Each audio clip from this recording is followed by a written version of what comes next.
everyone, it's English time. How are you today? I hope you are all doing well and you are safe at home. Bună ziua tuturor! Este ora de engleză. Cred că sunteți cu toți bine și sunteți în siguranță acasă. I'm Gabriela Tsilakidis. I'm an English teacher and this is my colleague Akshay Singh, an English teacher too. And we will be your English teachers for today.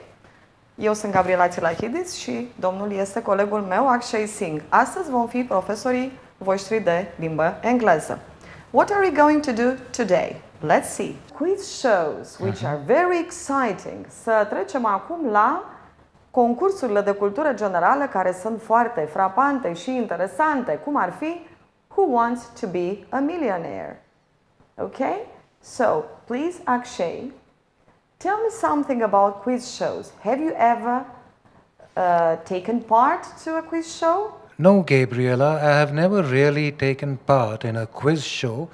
But yes, of course, I love quiz shows, and especially this show, Who Wants to Be a Millionaire.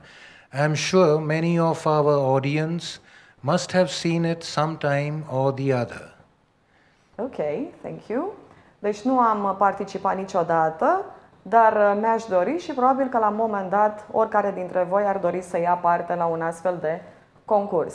Who Wants to Be a Millionaire? So I'm going to play the video and there are 3 questions here from the quiz show.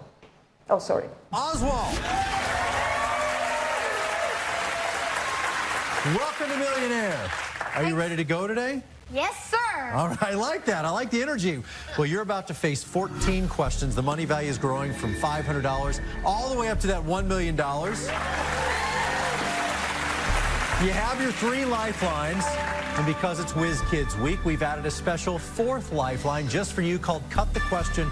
If you get a question that you don't think you can answer, you can just cut it, and we'll replace it with an easier question. All right? You can use that lifeline up into and including that $50,000 threshold question. All right? Are you ready to roll? Yes. I feel good about this. Let's play. Who Wants to Be a Millionaire? All right, Shiva, we're going to start you off with that $500 question. Good luck. Here we go. A geologist would likely be least helpful for answering questions about which of the following? Granite boulders, precious stones, igneous rocks, fruity pebbles. So, geologist covers, like, geo stands for Earth. So, geologists would probably be running around answering questions about the Earth. Granite is a type of rock, and that's part of the Earth. Precious stones you find in rock. Igneous rocks are, well, one of the 3 classes of rocks. And fruity pebbles, D, final answer. You're right. You got it. There's $500. Good start. All right, Shiv, $1,000 question. So the first question the boy is being asked is, what question would a geologist be least helpful for answering? La care întrebare ar putea un geolog să fie mai puțin, să reușească mai puțin să răspundă, să nu știe exact? So, his answer is? It was a very difficult question. Of course. And I think the correct answer was Fruity pebbles. Fruity pebbles. Okay? I think fruity pebbles, Gabriela, is a sweet, is a candy. Is a candy, yes. Fruity pebbles. Pebbles înseamnă pietricele, dar fruity pebbles înseamnă și candy. Da? Bombonele, ca să înțelegeți. Deci, geologul nu are nicio legătură cu bombonelele, ci cu pietricelele pe care le găsește pe pământ. Bun. The second question, which character from the movie Transformers roughly translates to best first? Care personaj din filmul Transformers poate fi tradus în mod rudimentar ca fiind best first, primul, cel mai bun? And there is one, if you know. Again, a very difficult question. A very difficult question, yes. And is that Bumblebee? I think not. No, I think we should look at the video. Hint that he's one of the good guys. The name of which of these characters from the Transformers movies roughly translates to best first? Rampage, Devastator, Optimus Prime, Bone Crusher. So, I'm not a big Transformers fan, but I'm going to take the clue best first, and my knowledge of Latin prefixes. Best in Latin is roughly optimal. That's where we get the root optimal. And first is like prime, like primary sources, secondary sources. So I'm going to lock in C, final answer. Really don't like So we can pause now the video. So his answer is Optimus Prime because best means Optimus. Yes, Optimus, and first means Prime. prime, cel mai bun, primul, cel mai bun. El a tradus din latină. Dacă urmăriți videoclipul, veți observa, este un puști foarte isteț și veți observa că va face asocierile și va găsi imediat răspunsul. Okay, let's move on to the next slide in which we are going to talk about direct questions and answers. Pe următorul slide vom vorbi despre întrebările din vorbirea directă și despre răspunsuri. Sunt cele pe care le-ați văzut în toate slide-urile până în momentul de față la interviurile pentru joburi, pentru quiz shows, da? Și atunci când am intervievat o celebritate. Let's have a look what direct questions and answers are. Direct speech is the exact words someone said. Vorbirea directă reprezintă exact cuvintele pe care cineva le-a spus. Direct speech is the exact words someone said. We use quotation marks in direct speech. În vorbirea directă folosim ghilimele, quotation marks. În limba română, ghilimelele sunt primele jos și celelalte sus. În limba engleză sunt ambele, și primele și cea a doua, cel al doilea tip, ambele sunt sus. Da? We've got some examples there. The first example, I work for a multinational company, he said. Lucrez pentru o companie multinațională, a spus el, sau zise el. I trained myself for 10 years, Jackie Chan said. Mă antrenez de 10 ani, m-am antrenat timp de 10 ani, a spus Jackie Chan, sau zise Jackie Chan. And I can speak 3 languages, he said to the employer. Știu să vorbesc sau pot să vorbesc 3 limbi străine, a spus angajatorului. Toate aceste exemple pe care le observați între ghilimele reprezintă exact cuvintele spuse de cineva. The exact words someone said, pe care le-a spus ceva în trecut sau poate fi și în prezent. Da? Okay, let's move on. Now, we've got 2 words here, say and tell. Avem 2 cuvinte, say and tell. În limba română, say and tell înseamnă același lucru, a spune. Say and tell. But in English, we use them differently. Correct. Okay? We use say in direct speech. Gabriela said, this is very difficult. Yes, of course. Este foarte dificil în limba engleză pentru că în limba română spunem altfel. Am spus ceva cuiva, în limba engleză spunem I said something to someone. We also use say in reported speech when say is followed by the person the words were spoken to.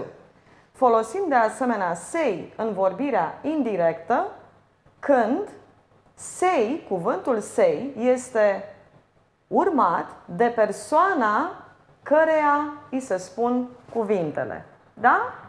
Vom vedea mai târziu exemplele pentru a fi mai ușor de înțeles.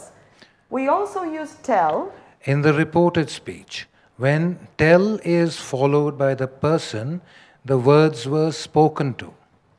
Folosim tell, la fel ca say, în vorbirea indirectă, când tell este urmat de persoana către care sunt spuse acele cuvinte. Vom vedea în următoarele exemple cum sunt folosite say and tell. So we've got expressions with say and tell. Avem expresii, da? care conțin cele două cuvinte say and tell. Let's take these examples. I'm sure the students will understand better with these examples. Say. We say good morning, we say something, we say our prayers, say so. Say good morning. Spunem bună dimineața. A spune bună dimineața. A saluta. Say something. A spune ceva. Say one's prayers. A spune rugăciunile. Say so. A spune într-un anumit fel. If you say so, dacă spui tu așa. And tell. We tell the truth, we tell a lie, tell a secret, tell a story, tell the time. And tell the difference. Ok, tell the truth. A spune adevărul. Vedeți, nu putem spune say the truth. Tell the truth. Even if the two words are the same in Romanian. Chiar dacă în limba română say and tell înseamnă același lucru. Tell a lie. A spune o minciună. Stop telling lies. Nu mai spune minciuni. Tell a secret. A spune un secret. Tell a story. A spune o poveste, a povesti. Tell the time. A spune cât este ora. Și tell the difference. A ști care este diferența. A face diferență. Now, Akshay, I think we It's time to practice. Yes, it's time for practice for our children. Okay, let's practice. Let's see what we've got here. Let me take the first and the second and the third sentence. Okay. The policeman said that the man was lying. Second Okay. one, Philip dash, it would probably rain tomorrow. Should it be said or should it be tell? Okay. I think it should be Philip said it would probably rain tomorrow. Okay. And the third one, Susan dash, let's go out for dinner tonight. This is the direct speech, so I am going to put said out here. Susan said, let's go out for dinner tonight. Okay, very good. And the last one, the fourth, Jim. Jim dash me about the party last night. In this sentence, there is me after the gap, so I think I should put Jim told me about the party last night. Is that okay, Gabriela? I think so. Told me. There is something that we are talking about in the previous slide. A fost ceva ce am vorbit în celălalt slide când am spus că trebuie să fie urmat de persoana, da, de pronumele personal căruia îi se adresează. Care era cerința acestui exercițiu? Fill in, say or tell in the correct form. Să completați cu cuvintele say and tell, da, în forma corectă. The policeman said that the man was lying. Polițistul a spus că bărbatul mințea. Philip said it would probably rain tomorrow. Philip a spus că probabil va ploua mâine. Susan a spus, let's go out for dinner tonight. Hai să ieșim la cină în seara aceasta. So this is direct speech. The direct speech. Yes, the direct speech, the exact words of Susan's. Good. And the last one, Jim told me about the party last night. Jim mi-a spus despre petrecerea noaptea trecută, last night. Okay, I'll take the other four Great. sentences. Our teacher said he was pleased with our work. Profesorul nostru a spus că este mulțumit de activitatea noastră, de cum am lucrat. Said, a spus în trecut. Yesterday, my friend said he did not tell anyone my secret. Dacă vă amintiți, expresia este tell a secret. Ieri, prietenul meu mi-a spus că el nu a spus nimănui secretul meu. In the past, yesterday. Stop telling lies. Nu mai spune, oprește-te, nu mai spune minciuni. And the last one, Mom usually tells us stories before bedtime. De obicei, mama ne povestește, ne citește povestiri înainte de culcare. Okay, I think you did great, children. Let's move on to the next slide with more examples on say and tell. Okay? Let me start off. Of course. Some examples here are: she told me her name. We said goodbye to our cousins. Please, can you tell me the time? Do you think she's telling the truth? And my mother told me to wash my clothes. Okay, so she told me her name. From the expression to tell one's name. She told me her name. Mi-a spus numele ei. We said goodbye to our cousins. Am spus la revedere, ne-am luat la revedere de la verișorii noștri. Please, can you tell me the time? Te rog, vă rog. Te rog, îmi poți spune cât este ceasul? Do you think she's telling the truth? Crezi că ea spune adevărul? My mother told me to wash my clothes. Mama mea mi-a spus sau mi-a cerut, asked me, demanded me to wash my clothes. Mi-a cerut să îmi spăl hainele. Okay, Akshay, will you please read the examples on say and tell? These are a few rules about say and tell. Let's follow them. Tell is used with an indirect object. I told her the story, why don't you tell him the truth? And say is usually used without an indirect object, such as John said to Sarah that she was beautiful in her red dress, and I have just finished doing my homework, he said to his mom. Thanks a lot. Okay, let's move on to the next slide. So after we have gone through all these rules and all these expressions of the direct speech, let's do another practice. Let's practice a little bit more. Complete the sentences with the correct names. Trebuie să completați propozițiile cu numele corecte. Până acum am vorbit despre reguli, am vorbit despre expresii cu say and tell. Acum putem să facem acest exercițiu împreună. Veți vedea, sunt 6 persoane, 6 copii, adolescenți, care vor să afle câte ceva, da, de la altcineva. Elena, Radu, Ioana, Tudor, Mihai și Maria. În partea din dreapta aveți propozițiile unde va trebui să completați cu numele copiilor care vor să știe anumite informații. So this is asking for information. Please. Let's see what Elena says. Elena, what time does the film start? So, who wants to know what time the film starts? Okay, I think it's the first one. Elena. Yes. Elena wants to know what time the film starts. La ce oră începe filmul? Întreabă Elena. Elena vrea să știe la ce oră începe filmul. Elena wants to know what time the film starts. Elena vrea să știe la ce oră începe filmul.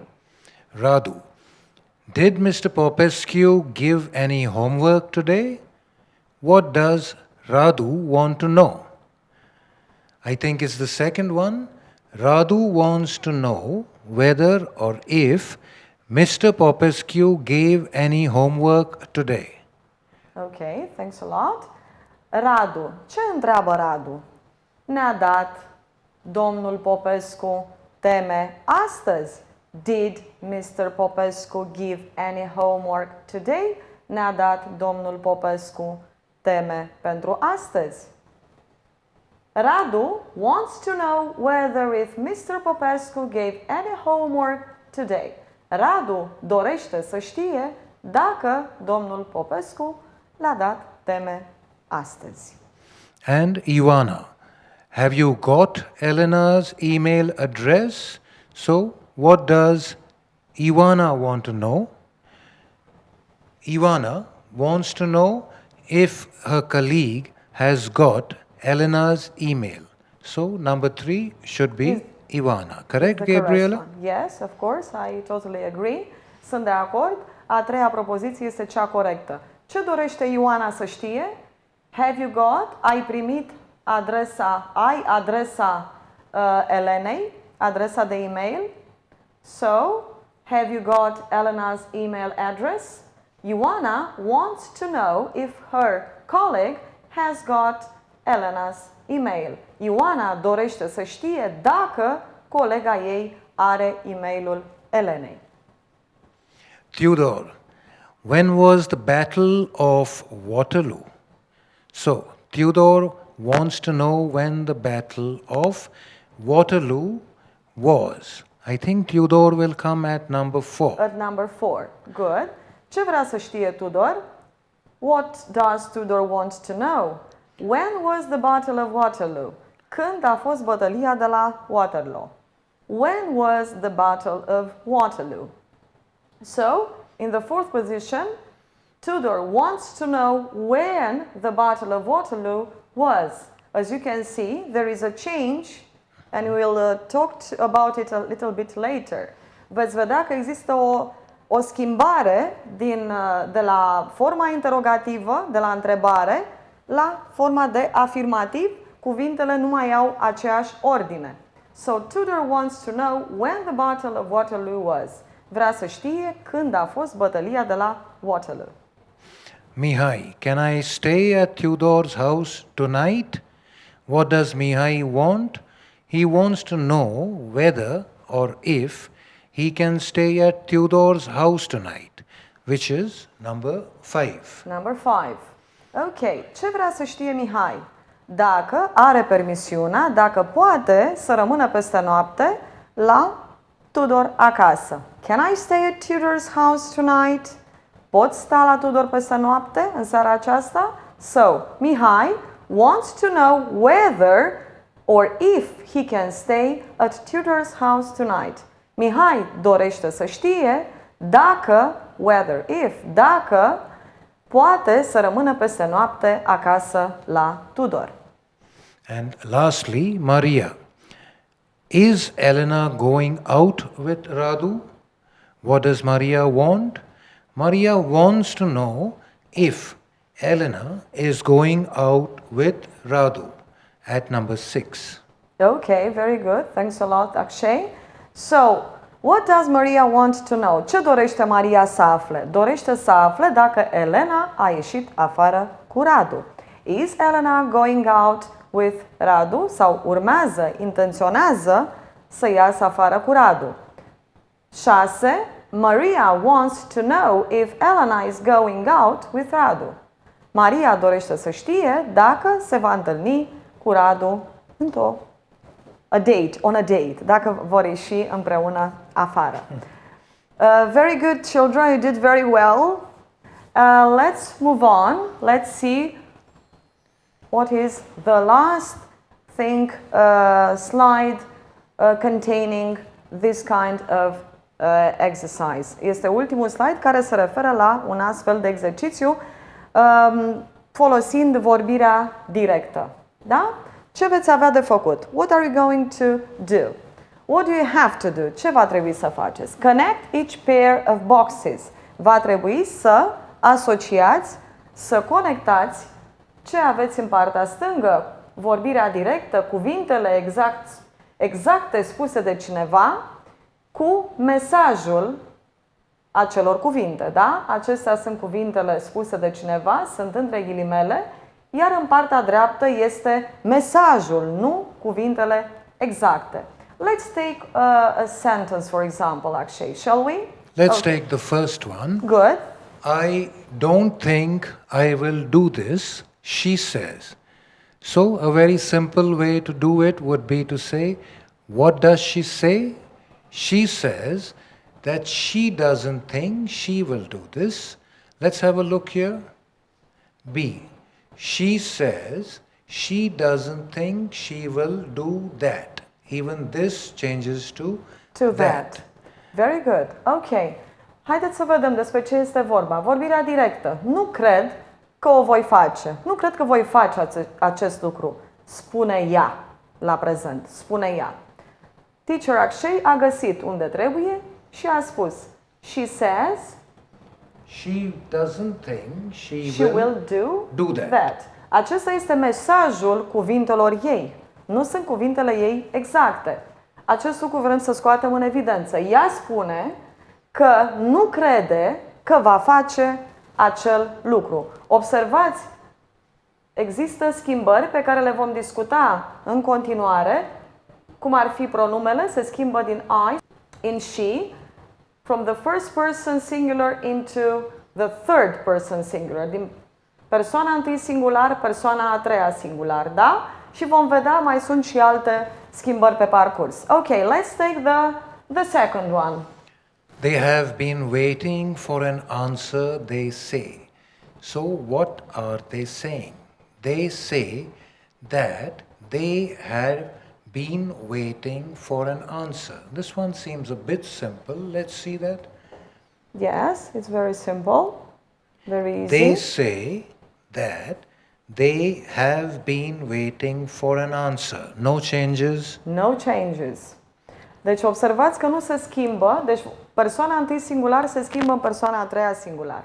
Dar they rămâne așa. Da? Ei au spus că ei așteaptă un răspuns. They say that they have been waiting for an answer. Here. Ei au spus că vor aștepta, că așteaptă un răspuns. Ok, let's move on to the third one. And the third one is, I love my job, he says.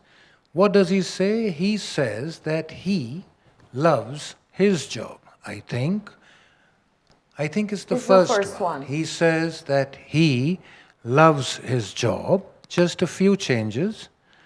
Okay. Bun. I love my job. The exact words of this girl sunt cuvintele exacte ale acestei fete, care, nu, el este de fapt, he says, sorry. Îmi iubesc foarte mult slujba, spune el. Noi vrem însă să reproducem cuvintele pe care le-a spus el, da? Și care este răspunsul? Răspunsul este, care l-am găsit, he says that he loves his job, the first one. El spune că își iubește munca. Ce observăm? Se schimbă persoana, din I devine he, da? Din love se acordă cu prima persoană, cu persoana a treia singular și devine loves, he loves, and my changes to his. Și al meu se schimbă în a lui. Deci sunt 3 schimbări până în momentul de față: pronume, timp, da? Și adjectiv posesiv. I to he, love to loves, my to his. Okay. What do you think, Akshay? Should we move on with another examples? I think maybe we can take one more example, and of course. This one I'm sure the children will be able to solve. Okay. Let's have a look at this one. I need more time, she says. So when you simply say, what does she say? We get the answer. She says that. Can you find the answer from here?